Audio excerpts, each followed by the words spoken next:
And now for another moment of mental muscle car madness with a magnificent mental Mustang. Just listen to it. It's a 1965 Notchback. It's an ex-Super GT car. I bought it off a gentleman, Malcolm Udy, and have pulled the car back quite a bit to be just a car to run the Central Series. There's still the original glass in the car, tin, doors, original sealed doors. The only non-original parts are the bonnet, which is fiberglass, in the boot.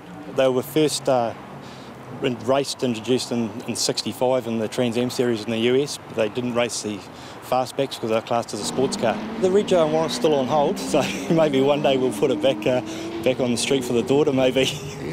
So I finished most races, but it's my first real season in a race car. At the end of the day, we're just all weekend races, and I remember when I was a young schoolboy and I looked at these cars in awe, and back then, of course, you couldn't afford it.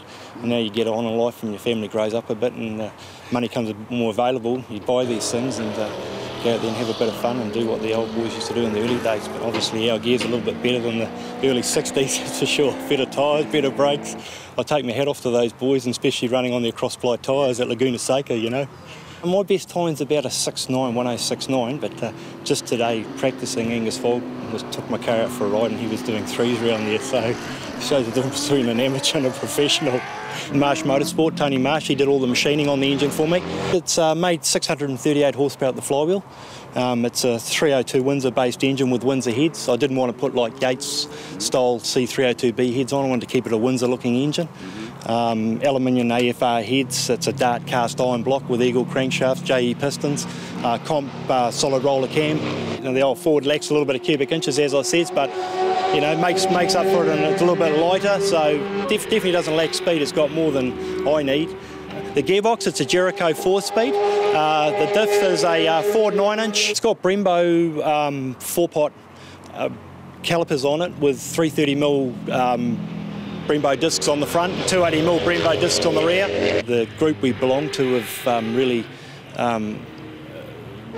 pushed that. We're out there to have fun. At the end of the day, you're out there racing for a chocolate fish.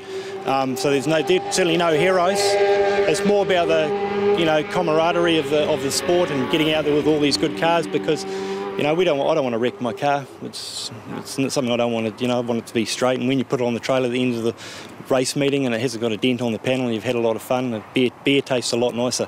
It's definitely appreciating. And as says, it's they're definitely not making any more of them. So it's certainly an appreciating car, and I'm just looking forward to getting out to a few more tracks around New Zealand. Shane Johnson, another great example of the new breed of muscle car racers, out there thrashing their cars for the sheer hell of it. One wheel at a time. Need new tyres? Thanks to GT Radials, NZV8TV has a set of 17-inch Champero HPZs worth over $1,300 to give away this week. All you need to do is check out the NZV8 website, v8.co.nz, and hit the Win Stuff button for the info. Good luck, and keep checking back for more awesome prizes on the website from our sponsors. Aussies, they love their pink jumping mascots. But they really love their drag racing. We sent roving video reporter Scott Campbell to Willowbank to cover all the Winternats action. State government support funding, full track VHT, amazing facilities, and the cars! She was there too.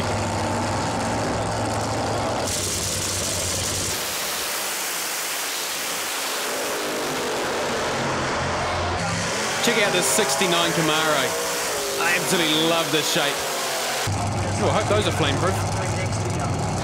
I'm going to start talking about the top fuel dragster run that's actually coming up after this clip, because the time it starts, you're not going to... What I said was boom! There were XM Falcons there. That was my first car. But I don't remember it doing 6.4s.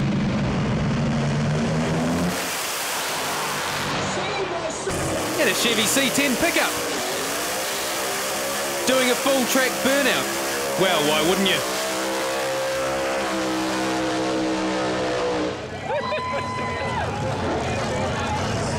Now here's something different. Whincup versus Lowndes in the Vodafone Supercars. Whincup gets it off, Lowndes stalls, but get this, these things are not designed for a hard launch, and Whincup pulls a 1084. That's why he's leading the championship. And at a slightly quicker pace, it's the Nitro Funny Car final, but there's nothing funny about a 4.98 pass. Supercharged outlaw winner Martin Dack in his Mustang, although he did later fail his warrant of fitness inspection for a broken taillight. Australian top fuel record by Darren Morgan at a 4.67, even with a chick boom. 4.67. Chick boom. Look at the Castrol Edge big screen. That is a hell of a fire from 1,000 foot onwards. Pro Stock elimination final. Count the gear changes.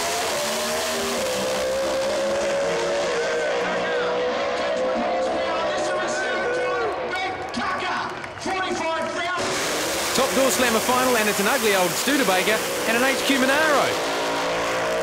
But a seriously fast one, 5.90. Top fuel final, and they're off, and there's bits going everywhere, and it's boom, and the other guy wins, and it's a 4.7. And how do you commentate this? Rod Harvey was there. He was missing 4 cylinders, but he's a Kiwi, so we'll play it. And with the hairdryer wound up, he wound his way to an impressive 6.76. And speaking of Kiwi achievers, big ups to Athel Williams for taking out top fuel bike right on the line.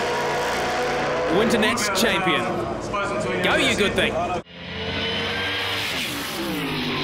Brought to you by Smith's Group, suppliers of leading automotive brands, and GT Radials, superior performance at an affordable price. And the answer to our V8 trivia question is, the Rover V8 first appeared as a Buick in 1961, and we'll be back next week with more V8s and bad accents.